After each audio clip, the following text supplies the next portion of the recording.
んちそうだ。テレビつけてもいいぞ。あやこれ好き。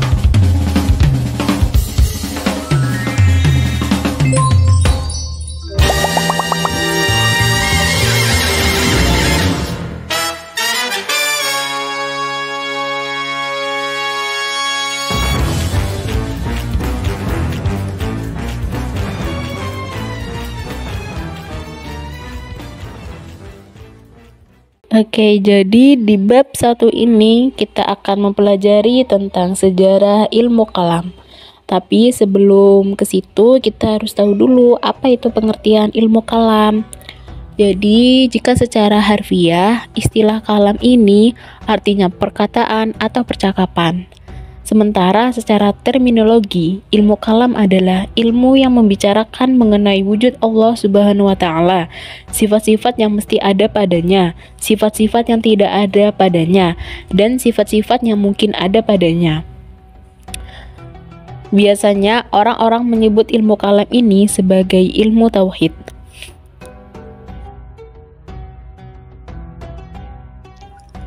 Nah, pada slide sekarang ini kita akan belajar tentang akidah Islam pada masa Nabi. Ketika Nabi Muhammad SAW masih hidup, umat Islam masih bersatu padu, belum ada aliran-aliran atau firqah. Jadi firqah secara bahasa ini berarti kelompok manusia. Kelompok ini punya pendapat berbeda dengan kaum muslim pada umumnya. Islam mengenal sedikitnya ada 12 firqah. Jadi firqah secara bahasa berarti kelompok manusia yang bisa jadi punya pemahaman berbeda dengan muslim lainnya. Apabila terjadi perbedaan pemahaman terhadap suatu persoalan, maka para sahabat langsung berkonsultasi kepada Nabi. Dengan petunjuk Nabi tersebut, maka segala persoalan dapat diselesaikan dan para sahabat mematuhinya. Semangat persatuan sangat dijaga oleh para sahabat karena selalu berpegang kepada firman Allah yang berbunyi wa ati'ullaha wa rasulahu wa la tanazza'u fatafshalu wa tadhhabu rihukum, yang artinya, dan taatilah kamu sekalian kepada Allah dan Rasulnya, dan janganlah kamu berbantah-bantahan, karena semua itu akan menyebabkan kalian gagal. Dari surah Al-Anfal ayat 46. Para sahabat dilarang oleh Rasulullah SAW memperdebatkan sesuatu yang dapat memicu perpecahan, misalnya tentang qadar, sehingga pada masa ini corak akidah bersifat monopolitik, yaitu hanya ada satu bentuk ajaran tanpa perbedaan dan persanggahan dari para sahabat. Para sahabat yang mendatangi Nabi bukan untuk memperdebatkan ajaran yang dibawanya, tetapi menanyakan persoalan-persoalan yang belum mereka pahami. Embrio perpecahan baru muncul setelah Nabi Muhammad SAW wafat. Mereka berselisih tentang siapa yang paling berhak untuk menggantikan kepemimpinan umat Islam setelah Nabi.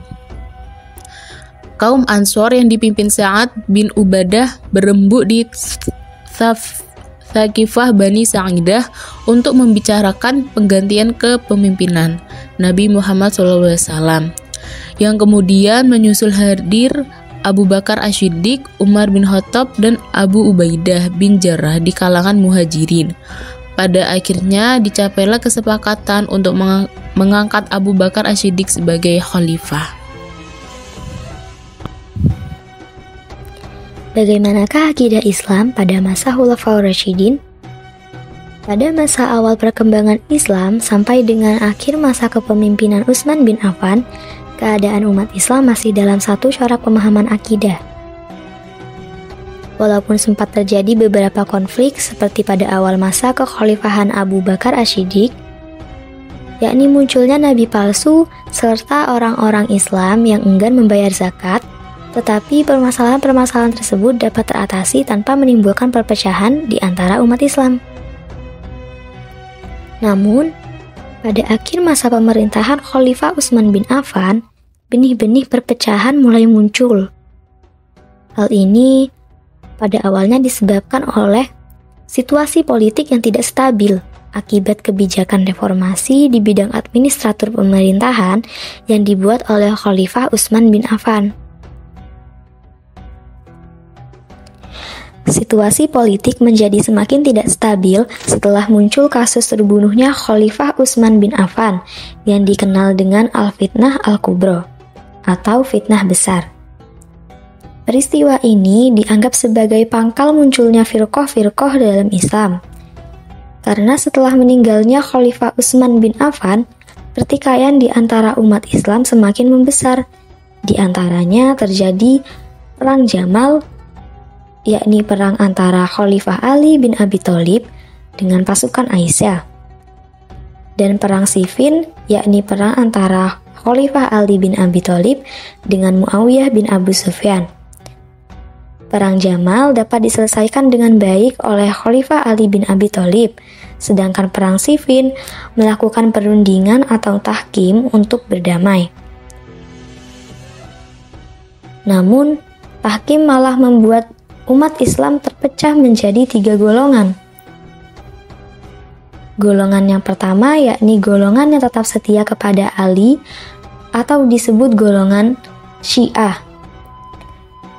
Golongan yang kedua yakni golongan yang memisahkan diri dari pasukan Ali, yang kemudian dikenal dengan golongan Khawarij. Dan golongan yang ketiga yakni golongan Muawiyah bin Abu Sufyan. Akidah Islam pada masa Bani Umayyah. Pada masa ini, perdebatan di bidang akidah sudah sangat tajam. Kondisi ini terjadi karena kedaulatan Islam sudah mulai kokoh, sehingga umat Islam semakin leluasa untuk mengembangkan pemikiran-pemikiran yang sebelumnya tidak disentuh. Masuknya pemeluk Islam yang berasal dari berbagai daerah yang masih membawa alam pikiran dari keyakinan sebelum memeluk Islam juga menjadi faktor perkembangan pemikiran kalam. Umat Islam mulai tertarik untuk mendiskusikan masalah qadar, begitu juga masalah istitoah. Corak pemerintahan yang represif dari beberapa khalifah Bani Umayyah menyebabkan sebagian umat Islam bersikap apatis. Mereka beranggapan bahwa apa yang selama ini dialami oleh umat Islam pada hakikatnya sudah menjadi suratan takdir. Corak pemikiran yang demikian ini sangat menguntungkan pihak pemerintahan. Maka paham ini dimanfaatkan pemerintah untuk melegitimasi segala kebijakannya. Tokoh yang memunculkan pemikiran ini adalah Jam bin Sofwan. Inilah yang kemudian dikenal dengan paham Jabariyah. Pada akhirnya, ada reaksi dari sebagian umat Islam yang menginginkan adanya perubahan. Mereka menandingi paham Jabariyah dengan memunculkan konsep teologi baru. Motor penggerak paham ini seperti Ma'bad al-Juhani, Ghailan ad-Dimashqi, dan Ja'ad bin Dirham. Mereka inilah tokoh Qadariyah yang pertama. Adapun sikap para sahabat yang masih hidup pada masa itu, misalnya Ibnu Umar, Jabir bin Abdullah, Anas bin Malik, Ibnu Abbas, dan Abu Hurairah beserta sahabat lain tidak mau terlibat dalam perdebatan tersebut dan bahkan menolaknya.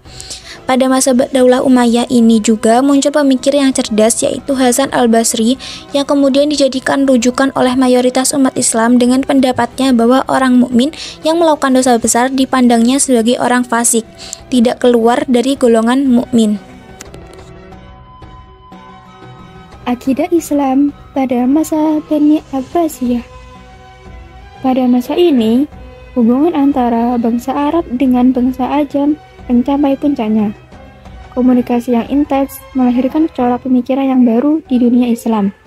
Gerakan penerjemahan filsafat Yunani dan Persia gencar dilakukan, sehingga terjadi transfer ilmu pengetahuan yang berasal dari luar Islam. Corak pemikiran baru ini kemudian dikembangkan oleh para pemikir Islam dalam disiplin ilmu yang dikenal dengan ilmu kalam. Para mutakalim mulai menulis karya pemikiran mereka dalam bentuk kitab-kitab yang sistematis. Misalnya, Abu Hanifah menulis kitab Al-Alim wa Al-Muta'alim dan kitab Al-Fiqhu Al-Akbar, karya Imam Asy-Syafi'i untuk mempertahankan akidah Ahlus Sunnah. Antusiasme para pemikir ilmu kalam semakin berkembang pesat pada masa pemerintahan Al-Ma'mun. Ilmu kalam menjadi disiplin ilmu yang mandiri yang memisahkan diri al-fiqhu fi ilmi atau ilmu hukum yang sebelumnya masih termasuk dalam al-fiqhu al-akbar. Pada masa pemerintahan Al-Ma'mun, Al-Mu'tasim, dan Al-Watsik, aliran Mu'tazilah dijadikan sebagai faham resmi Khalifahan Bani Abbasiyah. Sehingga para ulama yang berpengaruh diuji akidahnya, yang dalam sejarah dikenal dengan mihnah. Para ulama yang tidak sepaham dengan Mu'tazilah dalam hal kemakhlukan Al-Quran, maka akan dijatuhi hukuman bahkan dijebuskan ke dalam penjara. Tindakan Al-Ma'mun yang menggunakan tangan besi tersebut berdampak kepada hilangnya simpati umat Islam terhadap Mu'tazilah, dan pada akhirnya dijauhi oleh masyarakat. Dalam keadaan yang demikian itu, muncullah Abu Hasan Al-Asy'ari yang merupakan murid utama dari Al-Jubai Al-Mu'tazili, mengeluarkan pemikiran garis tengah atau wasatiyah dengan menggunakan dalil-dalil nakli dan akli untuk menopang argumentasi akidahnya. Dan bersamaan itu, muncul tokoh Abu Mansur Al-Maturidi yang mempunyai corak pemikiran yang sama dengan Abu Hasan Al-Asy'ari. Paham akidah yang dikembangkan oleh Abu Hasan Al-Asy'ari dan Abu Mansur Al-Maturidi dapat tersebar luas ke berbagai daerah karena corak pemikirannya yang wasatiyah dan dikembangkan oleh murid-muridnya. Di antara ulama yang mengembangkan pemikiran Abu Hasan Al-Asy'ari adalah Abu Bakar Al-Baqillani, Abu Ishaq Al-Isfaraini, Imamul Haramain Al-Juwaini, dan Al-Ghazali. Nah, sekarang kita masuk ke penjelasan akidah Islam sesudah Bani Abbasiyah. Pada masa ini, paham Asy'ariyah dan Maturidiyah mengalami perkembangan yang sangat pesat sehingga menjadi paham mayoritas umat Islam. Asy'ariyah merupakan sebuah paham teologis yang dibangun oleh Abu Hasan bin Ismail yang dikenal dengan nama Asy'ari. Asy'ariyah sebagai bentuk penjabaran doktrin akidah Islam yang sangat dikenal pada masa itu. Mazhab Al-Asy'ari sendiri adalah mazhab teologis yang dinisbatkan oleh pendirinya. Mazhab ini diikuti oleh mayoritas kaum muslim Ahlus-Sunnah wal Jamaah dari dulu hingga kini. Golongan Ahlus-Sunnah itu adalah mereka yang secara akidah mengikuti mazhab Abu Hasan Al-Asy'ari dan dalam fikih mengikuti mazhab yang empat. Mazhab akidah yang kemudian dikenal dengan akidah Asy'ariyah diikuti oleh mayoritas ulama hadis ternama dan ulama fikih utama seperti Imam Al-Baihaqi, Imam Al-Ghazali, Imam Fakhruddin, dan beberapa imam lain. Aliran Maturidiyah didirikan oleh Abu Al-Mansur Al-Maturidi. Aliran ini hampir sama seperti aliran Asy'ariyah, yaitu sebagai penolakan terhadap pemikiran Mu'tazilah yang tidak sesuai dengan Al-Quran dan Sunnah yang ditinggalkan oleh Rasulullah. Walaupun pandangan keagamaan yang dianut oleh Al-Maturidi hampir sama dengan Mu'tazilah. Dalam buku yang diterjemahkan oleh Abdurrahman Dahlan dan Ahmad Qori menjelaskan bahwa pendiri aliran Maturidiyah yakni Abu Mansur Al-Maturidi. Dalam aliran ini argumentasi dan dalil akli kalami selalu digunakan dalam membantah perselisihan seperti Mu'tazilah, Jahmiyah, dan lain-lain untuk menetapkan hakikat agama dan akidah Islamiyah. Cara pemikiran yang wasatiyah, artinya ajaran Islam yang mengarahkan umatnya agar adil, seimbang, bermaslahat dan proporsional, atau sering disebut dengan kata moderat dalam semua dimensi kehidupan, yaitu mudah dipahami dan mampu mengkolaborasikan antara dalil nakli dan pendekatan akal, menjadikan aliran Asy'ariyah dan Maturidiyah menjadi aliran yang banyak diikuti oleh umat Islam.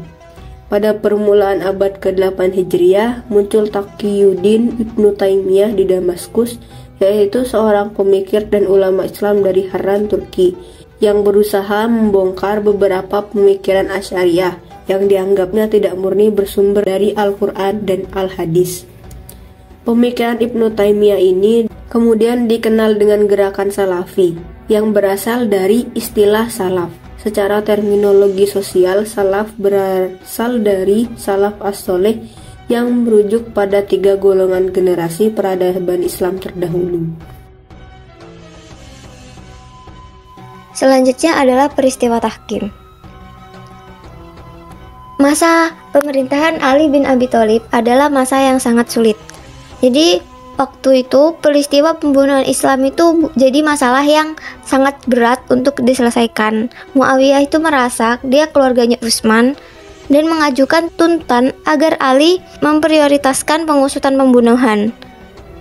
Sebenarnya Ali sudah bersungguh-sungguh untuk membongkar kasusnya itu, tapi belum berhasil. Muawiyah sendiri nggak mau membaiat kepada Ali dan secara terang-terangan menolak khalifahnya. Bahkan, Muawiyah yang saat itu jadi gubernur di Syam menyusun kekuatan untuk melawan Khalifahan Ali.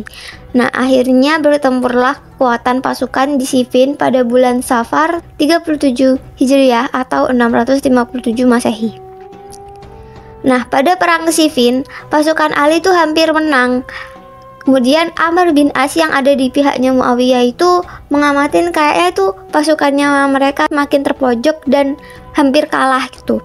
Akhirnya muncullah usulan supaya diadakan perundingan. Awalnya usulan itu diraguin sama Ali, tapi akhirnya Ali menerima ajakan damai tersebut telah didesak oleh sebagian pasukannya. Mereka akhirnya berkumpul di Daumatul Jandal. Nah, peristiwa perundingan antara pihak Ali dan pihak Muawiyah ini dikenal dengan sebutan tahkim atau arbitrase. Jadi ada dua delegasi, yaitu delegasi Ali dan delegasi Muawiyah. Masing-masing delegasi isinya 400 orang, tapi sebagian riwayat mengatakan 100 orang. Delegasi Ali dipimpin oleh Abu Musa al-Asy'ari, sedangkan delegasi Muawiyah dipimpin Amr bin As.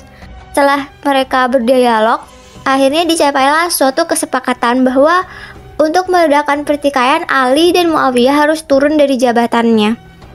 Amr itu yang berada di pihaknya Muawiyah minta kepada Abu Musa al-Asy'ari untuk menyampaikan hasil kesepakatan lebih dulu. Alasannya karena Amr menghormati Abu Musa al-Asy'ari yang lebih tua dan lebih dulu masuk Islam. Sebenarnya alasan Amr bin As mempersilahkan Abu Musa al-Asy'ari lebih dahulu itu cuma strategi agar Amr itu bisa memenangkan diplomasi. Abu Musa al-Asy'ari pun menyampaikan hasil perundingannya tanpa memiliki kecurigaan apapun terhadap Amr bin As. Nah, sebelum Abu Musa al-Asy'ari menyampaikan pidato, ada Ibnu Abbas yang merupakan salah satu orang dari pihak Ali mencoba menasihati Abu Musa al-Asy'ari dengan mengatakan, Amr bin As telah menipumu. Jangan bersedia menyampaikan hasil kesepakatan sebelum Amr bin As menyampaikan di depan seluruh delegasi. Namun Abu Musa al-Asy'ari menolak permintaan Ibnu Abbas. Akhirnya berpidatolah Abu Musa al-Asy'ari. Dan di depan seluruh delegasi, Abu Musa al-Asy'ari mengatakan bahwa ia menyatakan telah mencopot Ali bin Abi Thalib sebagai khalifah. Dan seperti yang diduga Ibnu Abbas, ketika Amr bin As berbicara di depan semua delegasi, dia berkata, kalian telah mendengarkan sendiri, Abu Musa al-Asy'ari telah mencopot Ali bin Abi Thalib. Dan saya sendiri juga ikut mencopotnya seperti yang dilakukan Abu Musa al-Asy'ari. Dengan demikian, dan mulai saat ini juga, saya nyatakan bahwa Muawiyah adalah khalifah pemimpin umat. Muawiyah adalah pelanjut kekuasaan Utsman bin Affan dan lebih berhak menggantikannya. Mendengar pernyataan Amr, Ibnu Abbas langsung membentak Abu Musa al-Asy'ari. Nah, Abu Musa al-Asy'ari menjawab, saya mau bilang apa lagi, tidak ada yang bisa saya lakukan. Amr bin As telah menipuku. Dan kemudian mencaci dan mengatakan, wahai Amr bin As, celaka kamu telah menipu dan berbuat jahat. Jadi di sana suasana itu sangat kacau. Terus seluruh pendukung Ali tentu saja sangat kecewa. Sedangkan kubunya Muawiyah itu merasa senang, bersukaria. Setelah kejadian yang kacau itu, Abu Musa al-Asy'ari itu meninggalkan Daumatul Jandal menuju Mekah. Amr bin As dan anggota delegasinya meninggalkan Daumatul Jandal untuk menemui dan memberitahu Muawiyah tentang hasil tahkim, sekaligus mengucapkan selamat kepada Muawiyah sebagai khalifah. Nah, inilah awal kekuasaan dinasti Umayyah di Damaskus. Sementara itu, Ibnu Abbas menemui Ali untuk memberitahu hasil pertemuan tahkim. Dampak dari peristiwa tahkim, umat Islam terpecah menjadi 3 bagian, yaitu kelompok yang tetap setia kepada Ali atau kelompok Syiah, kelompok yang keluar dari Ali yaitu Khawarij, dan kelompok pendukung Muawiyah bin Abu Sufyan.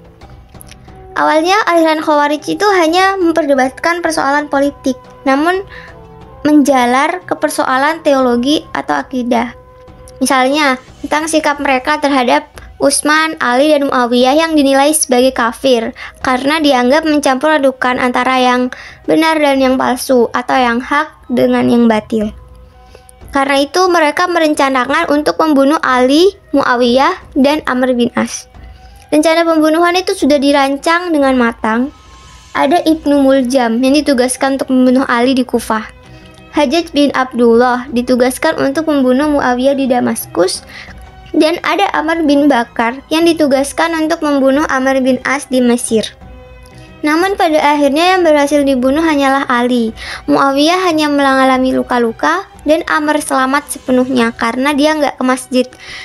Jadi Amr bin Bakar berhasil membunuh Kharijah yang dikira Amr bin As karena kemiripan rupanya. Tahkim yang diharapkan dapat menyelesaikan permasalahan justru berakhir mengecewakan dan memunculkan kelompok baru di luar pendukung Ali dan Muawiyah, yaitu Khawarij. Walaupun yang memicu munculnya aliran-aliran Islam adalah masalah politik, namun pada akhirnya berkembang ke masalah akidah atau teologi. Dari sinilah akhirnya muncul berbagai firqah atau aliran dalam Islam.